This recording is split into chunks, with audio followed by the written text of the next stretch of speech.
وأنا بالليل فرماجة واحد هو هيستي دكتاتور نيمو يحكم جعيل اللي هو هيستي تبنيمو يبرع نيمو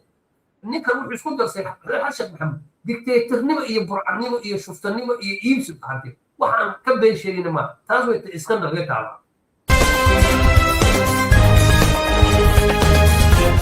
kulanti wanaagsan oo wacan daawadayaal meel kastoo aad dunida ka joogtaan xaaladda iyo xiisadda ka taagan magaalada muqdisho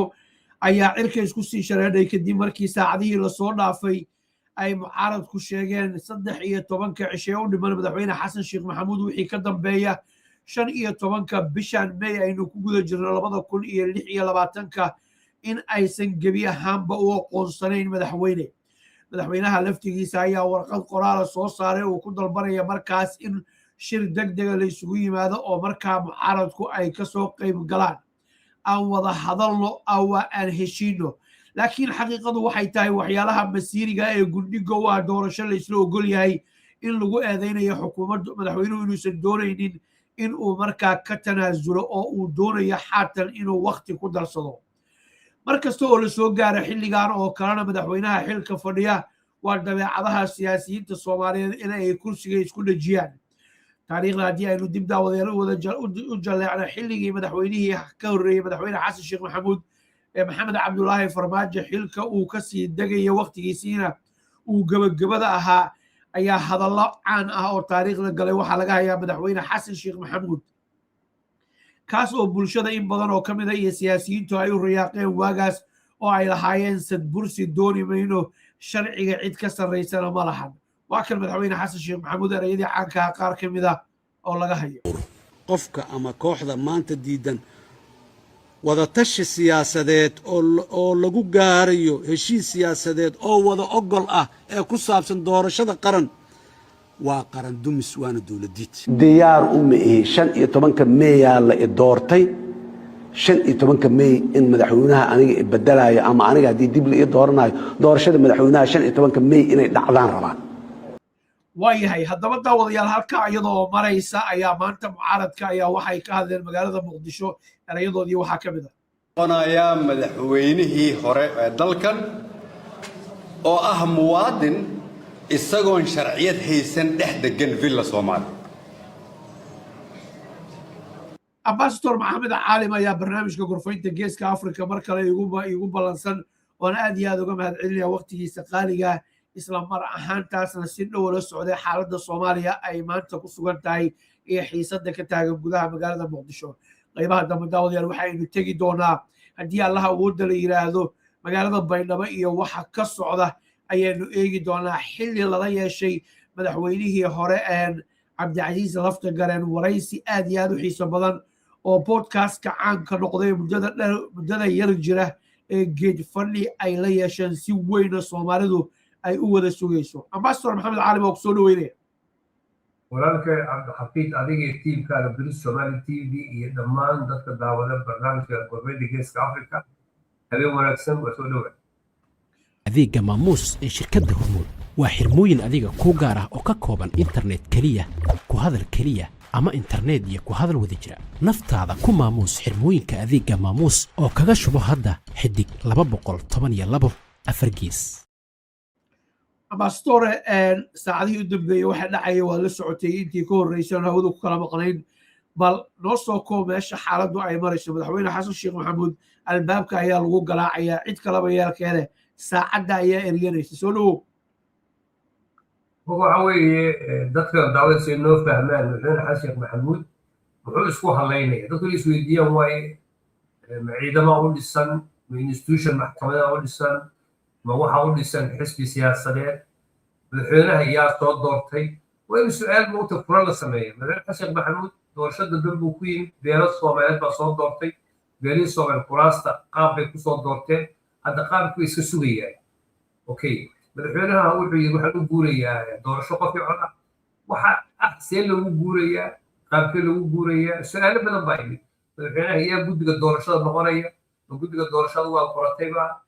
waxa kaloo jira mataqaanaa in hantidii dowladdu leedahay iyadana boob lagu hayo waxaa jira mataqaanaa in intaasoo sano aan la wada hadlin waxaa jira in maamul goboleedyadii qaybna ay baxsi tahay oo aanay ku jirin sida Jubbaland iyo Puntland qaybna ay maamulnimadooda ay sii baaba'ayso hirshabelle waxna kama socdaan galmudug waxna kama socdaan waxaan ka wadaa adeega bulshada aan ka wadaa waxaan ka socdaa nolosha iyo dee systemka iyo koonfur galbeed colaad bay gashay 3 gobol bokool shabeellada hoose iyo bay waxa weeye madaxweynaha waxaa lagula dagaalamayaa madaxweynuhu 4 sano wuxuu ka hadlay mucaaradka gudoomiyaha hoggaanka mucaaradka ahaa ee golaha musharaxiinta muqdisho uu farmaajo kula hadlayay maanta isaga la aadi maayo baydhabo la aadi maayo kismaayo la aadi maayo garowe la aadi maayo inkastoo farmaajo uu soo maray 1 iyo 2 iyo 3 process dheer la soo maray waxa weeye madaxweynaha mandate hadduu ka dhamaado yaa golaha sharci dejinta mandate ka dhamaaday xukuumaddii mandate ka dhamaaday madaxtooyadii mandate ka dhamaaday dalkii maxkamad dastuuriya ma jirto maxkamad sare ma jirto marka madaxweynuhu wuxuu noqonayaa nin afgaar ah oo wacaysla ah oo kursi xildhibaan ku yimid oo kursi reerkii soo doortay ku noqonayo marka qof kasta oo iddaawar waa inuu fahmaa madaxweynuhu wuu ka tegayaa markaas wuxuu noqonayaa nin kursigii isaga kursigii ku yidhi xildhibaannimo kursigii siduu sheekh shariif maanta xildhibaan u yahay cabdiraxmaan mashhuur xildhibaan u ahaa siciidana uu mataqaanaa madaxweyne goole u ahaa axmedooba u ahaa marka waxa weeye dadka soomaaliyeed waxa maanta dowladnimo u ah habsooca qabyaaladda marka waxa weeye madaxweynuhu waxaanu leeyahay cod doorasho qofkii coda la aadaya meeshuu la aadayo ayaan garan lahnay taas way taa mataqaana weli cabdixaafid oo lagu wareegsay dabcan 15 May haddii la gaaro faaruq siyaasadeed inuu dhaco dalka looma baahna madaxweynuhu inuu xilkiisii joogo laakiin xal iyo wada tashi uu hadda ku baaqay oo wax meel la isla dhigo muhiimad intee leegaya arrintaasu leedahay inta xeeriya fandhaal aan kala dhicinin oo sidoo hadda ka hor sheekh shariif uu sheegay ugu yiri waagay mucaaradka islaamka isagii madaxweyne xasan sheekh maxamuud qalalaasa siyaasadeed ma rabno guri walba hubbaa yaalla magaaladan colaad bay kasoo kabsanaysaa maanta meeshii shalay joogtay ma joogto oo sii qurux badnaanaysaa marka in quruxdaas sumcadda iyo wanaagga caasimadda iyo ammaankana la waardiyeeyo faaruq siyaasadeedna uusan dhicinin madaxweynuhuna ragga ay wax kala dhexeeyaan iyo gabdhahaba ay ishor fadhiistaan oo uu kubadda bartanka soo dhigo oo doorasho la isku waafaqsan yahay amnigeeda la sugay waqtigeeda la yaqaano halkaa laga aado madaxweynuhu ma la imaan karaa mise kursiga ayuu isku sii dhijinaya هو مدحوين حسن شيخ محمود دوك سي فهمان maalintii uu farmaajo ku wareejinaya xilka cajaladu way yaalleen wuxuu yidhi hantii dowladda aad ii wareejisay waa tag ciidamadii guri maan iibin hanti maan iibin hadda madaxweynaha dhibka jira waxa weeye waxyaalo badan baa isku dhex daadsan waxa weeye meelihii dowladdu lahayd gaar ahaan wasaaradaha caafimaadka waxbarashada isboortiska garoomadii xarumihii booliiska dhulal badan baa la isku haystaa waa policy gooni ah labo madaxweynuhu intuu joogay kamuusan shaqayn maxkamad dastuuri ah maxkamad sare system kamuu shaqayn madaxweynuhu kamuusan shaqayn maamul goboleedyadii iyo qaabkii kusii socon lahayeen hirshabeelle way kala daadsantay madaxweynuhu kamuusan shaqayn wadahadal siyaasadeed oo laga yeesho mustaqbalka soomaaliya madaxweynuhu waxbuu iska alifay xisbi buu samaystay leeyahay xisbiga cadaaladda wadajirka guddi doorashuu samaystay wuxuu la taagan yahay marka waxa weye madaxweynaha xasan sheekh maxamuud teelamkiisii hore iyo farmaajo meel aan isla gaarin hadda la isla maray waxaa la isla maray odayaashii kaaba qabaa'ilada ahaa ee isimada ahaa inay madaxweynaha ku yidhaahdaan dalkan meel ka fadhiiso farmaajona lama gaarin hadda waxay maraysaa weli cabdixaafidow inay odayaashii qabiiliinta ay soo kacaan oo yidhaahdaan ka fadhiiso meesha dalkan ka fadhiyo imaamkii afgaan baa guud ee beeraha mataqaanaa daarood bay galeen jaamac niman badan ismaa hadlay madaxweynaha dhinac kasta waa loo soo maray odayaashii mataqaana waa daawatay caleemasaadkii hogaaska bursare madaxweyne xasan sheekh maxamuud wuxuu ka baqayaa hadda because 2 sannadood ayaa fursad la siiyey labadii sano fursadaha la siiyey kamuu faa'iidaysay marka hadda ma musuqmaasuq baa lagu keeni doonaa ma dhulalkii bixiyaa lagu qabsan doonaa ma darajooyinku bixiyaa lagu qabsan doonaa mataqaana dibudhicii doorashaa lagu qabsan doonaa maandeedkee u baahan yahay intee lagu korrin doonaa hujii siyaasada waa noocee koonfur galbeed muxuu ka dabacsan yahay hirshabelle muxuu ka dabacsan yahay marka mushkilad badan baa xasan hor yaala waayahay su-aashu waxa ay tahay kale aad kale isku weydiinayo markaad mucaaradka dhegaysatid marka ay kula hadlaan dowladda xubno ka tirsan oo wasiirro ay ku jiraan aad ku tiraahdid dowladda barnaamijyada lagu dhaliilayo kasoo qayb qaata waxa ay wasiirada iyo xildhibaanada dowladda dhinacdoo janjeera ay ku leeyihiin annagu waxa maanta ka socda soomaaliya ma difaaci karno dowladda dhexe ay wado oo madaxweynaha ay eedda inta badan ay usoo jeedinayaan xilli la leeyahay musuqii waxa uu gaaray darajadii abid ugu sarreysay tan iyo intii soomaaliya ay burburtay arrintaasu ma dhabba mise dad xasan ka soo horjeeda ama qabiil ha uga soo horjeedaan ama shaqo ha ka waayaan ama siyaasaddiisa ha khilaafaane ayaa darawalkaa waa maxay aragtidaada waxa weeye dadka soomaaliyeed waxaan ka hadlaynaa maaha caadifad maaha hadda soomaaliya naadiyo badan isboortiga ku yaalay naadiga badda naadiga gaadiidka naadiga awlaha guud naadiga madbacadda naadiga badda naadiga dhul bay wada lahaayeen waxay lahaayeen xarumo isboorti bay lahaayeen garoonay lahaayeen wixii gacanta noguma jiraan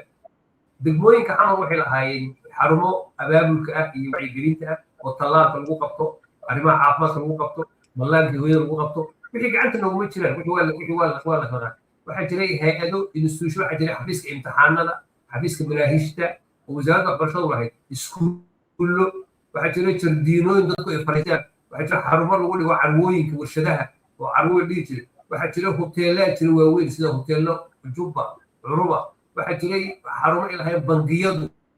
waxaa jira xarumo ay lahayn warshada mataqaanaa warshadaha sigaarka tarabka waxyaalo dhan baa jiray institutionkii dalka inta dowlad 40 sano muddo ku dhow maqan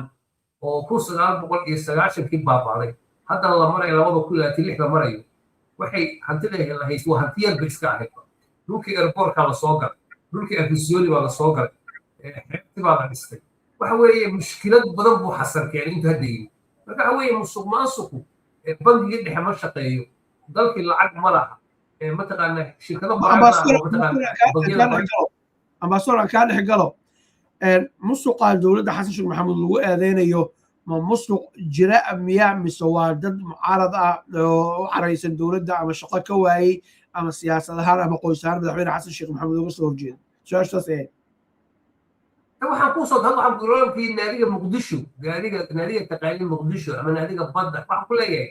warshadii dawada waxaan la soo sheeg wax beena ma wasiiraha ka hadlay siyaasiyiin baa ka hadlay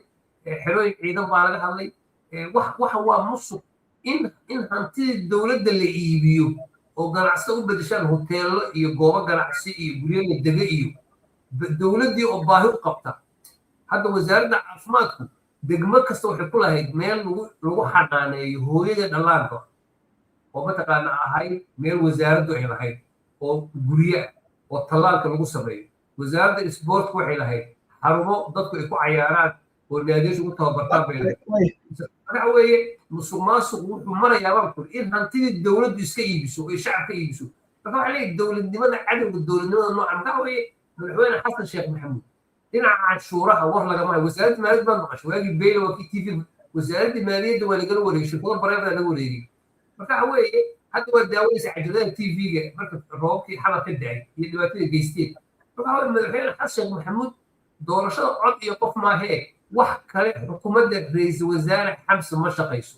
golayaasha dejinu ma shaqeeyaan marka waxa weeye waxa laga hadlaya waa waxay mucjisa dadku way yaabeen hadda saako agsooday ooyaya oo miskiin ah oo askari ah oo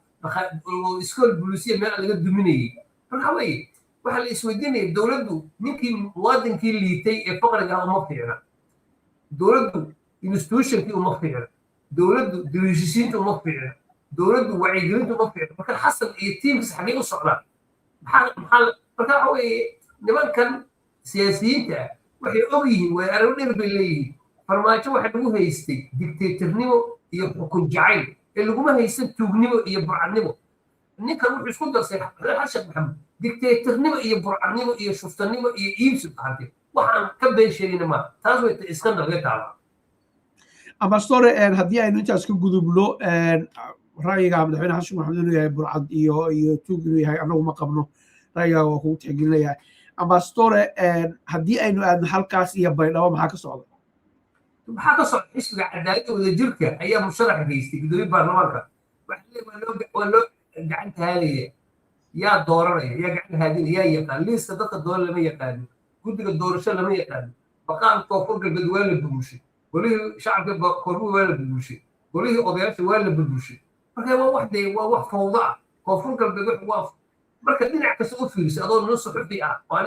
aniga dhegaysanba suurtagal guddoomiye baarlamaankeena waa musharaxa xisbiga wadajir iyo cadaalad GSB marka haddii aadamada musharax yahay dadkuna ay gacan taagayaan dadka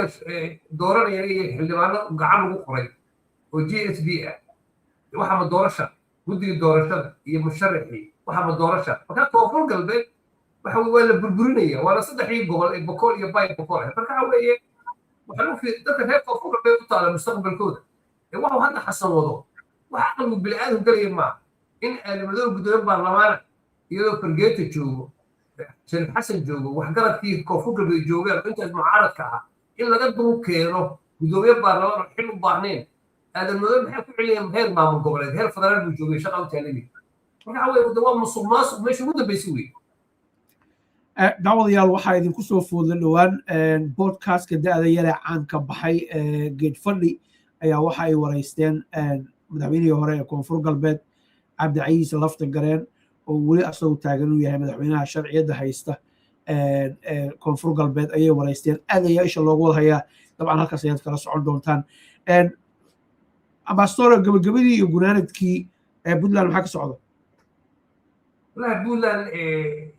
siyaasadda caalamka iyo dee cunaqabateyntan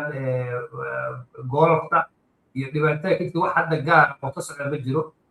dee nin meel iska istaawiyo ciidamada dowladda federaalkaana haddee beel kasta tiraahdo waxaan ciidamada federaalka dee dan baa ku qasbaysa maxaa dhacay de lacagtaan laiska bixinayo laiska cunayo puntland u marayn maayo mataqaana hadda inay qallaasa siyaasadeed geli doonto inkasta oo mataqaana mandatekii madaxweynuhu uu socdo hadda kulley wax dhibaatada kuma ogi waxaan ku ogahay in ciidamo soo saarteen mataqaana dhaqaale xumo jirto baddu xiran tahay duruufo hadda adduunka o dhan saara shidaalku uu kacay sicir barar uu kacay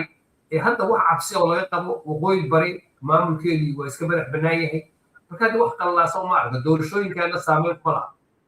ma doonaysaa inaad noqoto software engineer xirfadlaha adigoo jooga gurigaada islamarkaana adeegsanaya internetka oo keli ah leedahay